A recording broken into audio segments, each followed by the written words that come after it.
அனைவருக்கும் வணக்கம். தெய்வீக பலன்கள் சேனல் சார்பாக தங்களை அன்புடன் வரவேற்கிறோம். இன்று நம் காணொளியில் காண விரும்புவது ஜூன் மாதம் 30ஆம் தேதி ராகு பெயர்ச்சி. அபாயத்தில் சிக்கும் 4 ராசிக்காரர்கள் யார் என்பதை பற்றி இந்த காணொளியில் பார்க்கலாம். வாருங்கள் காணொளிக்கு செல்லலாம். மறக்காமல் ஒரு சப்ஸ்கிரைப் செய்யவும்.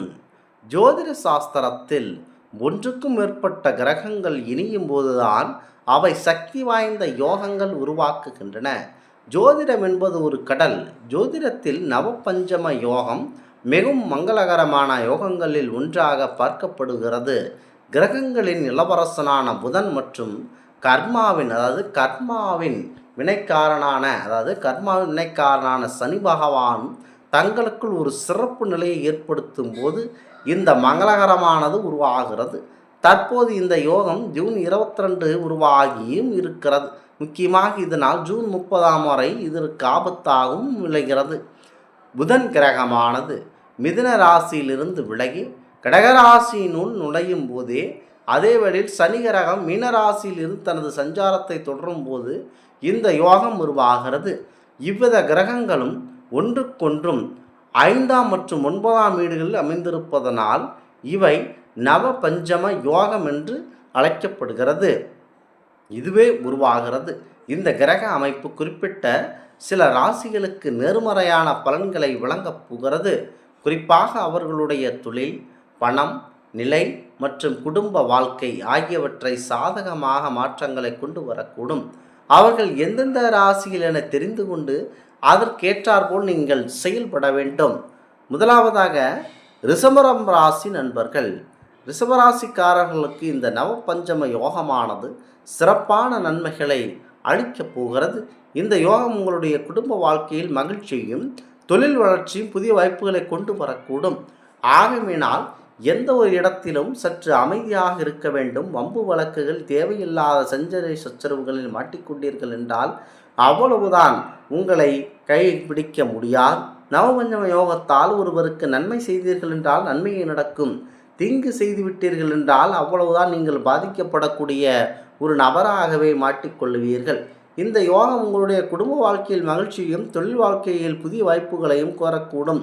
உங்கள் தொழில் பாதை மேம்படுத்தவோ அல்லது மாற்றவோ கடந்த சில மாதங்களாக நீங்கள் மேற்கொண்ட முயற்சியில் இறுதியாக நீங்கள் எதிர்பார்த்த பலனை தரக்கூடியதாக இருக்கும். நீங்கள் வேலையில் இருந்தால் வேலை முன்னேற்றம் அல்லது அங்கீகாரம் பெற தகுதியுடையவர்களாக நீங்கள் பெறலாம். வியாபாரிகள் உங்கள் வியாபாரத்தில் எதிர்பார்த்த லாபத்தை பெற அதிகப்படியான வாய்ப்புகள் இருக்கின்றன. முக்கியமாக இதனை மனதில் நினைத்து கொண்டு செயல்பட்டீர்கள் என்று சொன்னால் உங்களுக்கு நல்ல பலன் கிடைக்க வாய்ப்பு இருக்கின்றன. புதிய வேலை தேடுபவர்களுக்கு இந்த பயிற்சி நல்ல வாய்ப்புகளை வழங்கக்கூடும். உங்கள் முன்னேற்றத்தில் இருந்த தடைகள் இப்போது நீங்குகின்றன. நீண்ட காலமாக நிலுவையில் உள்ள பணிகள் இப்போது வெற்றிகரமானதாக முடிக்கப்படும்.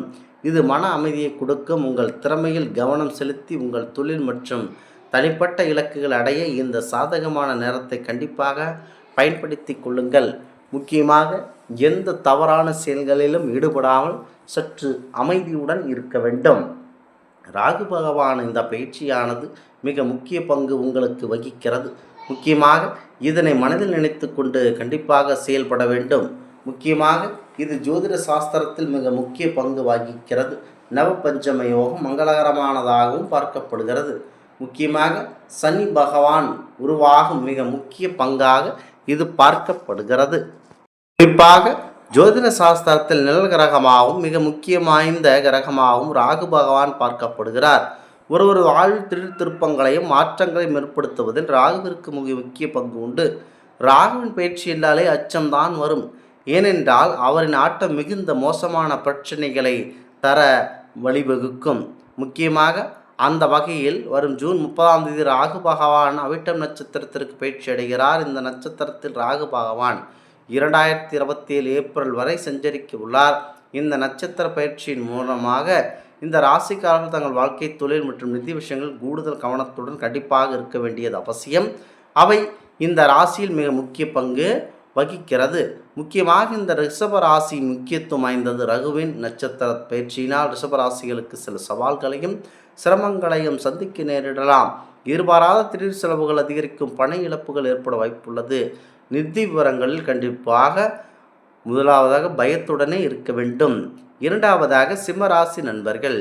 சிம்மராசிக்காரர்கள் குறிப்பாக தங்கள் பணியிடத்தில் பேச்சுவார்த்தைகளில் மிகுந்த எச்சரிக்கையும் கவனமும் இருக்க வேண்டும். புதிதாக தொடங்க நினைக்கும் காரியங்களில் சற்று தாமதம் ஏற்படலாம்.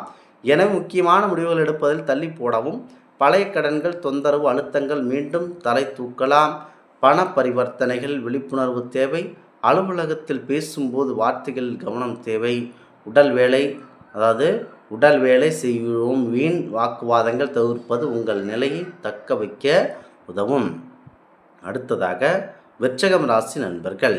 விருச்சிக ராசிக்காரர்களுக்கு இந்த ராகு பயிற்சி மன ரீதியான அழுத்தங்களையும் நிதானத்தையும் சோதிப்பதாக அமையும். தேவையில்லாத மனக்குழப்பங்கள், பதற்றம் மற்றும் மன அழுத்தம் ஏற்படக்கூடும். அன்றாட வேலைகளில் சுறுசுறுப்பு குறைந்து சில தாமதங்கள் ஏற்படலாம். குடும்பத்தினரின் ஆரோக்கியத்தில் கவலைகள் வரலாம். சிலருக்கு நிதி இழப்பு ஏற்படுவதற்கான வாய்ப்புள்ளது. தேவையற்ற வாதங்களை தவிர்த்து முடிந்தவரை அமைதியை கடைபிடிப்பது நல்லது. பங்கு சந்தை மற்றும் பெரிய அளவிலான முதலீடுகளை தவிர்ப்பது நல்லது. நிதி இழப்புகள் ஏற்பட அதிகப்படியான வாய்ப்புகள் உள்ளன. இந்த ஆன்மீக தகவல் உங்களுக்கு மிக முக்கிய பங்கு வகிக்கும். முக்கியமாக விருச்சிகம் ராசிக்காரர்கள் இந்த ராகு பயிற்சி மன ரீதியான அழுத்தங்களையும் நிதி ரீதியான சோதிப்பதில் அமையும். தேவையில்லாத மன குழப்பங்களும் மிக முக்கிய பங்கு வகிக்கும். இந்த பயிற்சியானது மிக முக்கிய பங்கு வகிப்பதனால் சற்று அமைதியுடனும் இருக்க வேண்டும். ஏனென்றால் ஜோதிட சாஸ்திரத்தின் நிழல் கிரகமாகவும் மிக முக்கியம் வாய்ந்த கிரகமாகவும் ராகு பகவான் பார்க்கப்படுகிறார். முக்கியமாக ராகு பகவான் ஒருவருடைய வாழ்வில் திடீர் திருப்பங்களையும் மாற்றங்களையும் ஏற்படுத்துவதில் ராகுவிற்கு முக்கிய பங்கு உண்டு. ராகு பயிற்சி என்றால் அச்சம் தரும். ஏனென்றால் அவரின் ஆட்டம் மிகுந்த மோசமான பிரச்சனைகளை தரக்கூடும். இந்த ஆன்மீக தகவல் உங்களுக்கு பிடித்து இருந்தால் தெய்வீக பலன்கள் சேனலை கண்டிப்பாக சப்ஸ்கிரைப் செய்து கொள்ளவும். மீண்டும் ஒரு நல்லதொரு காணொளியில் உங்களை சந்திக்கிறோம். நன்றி, வணக்கம்.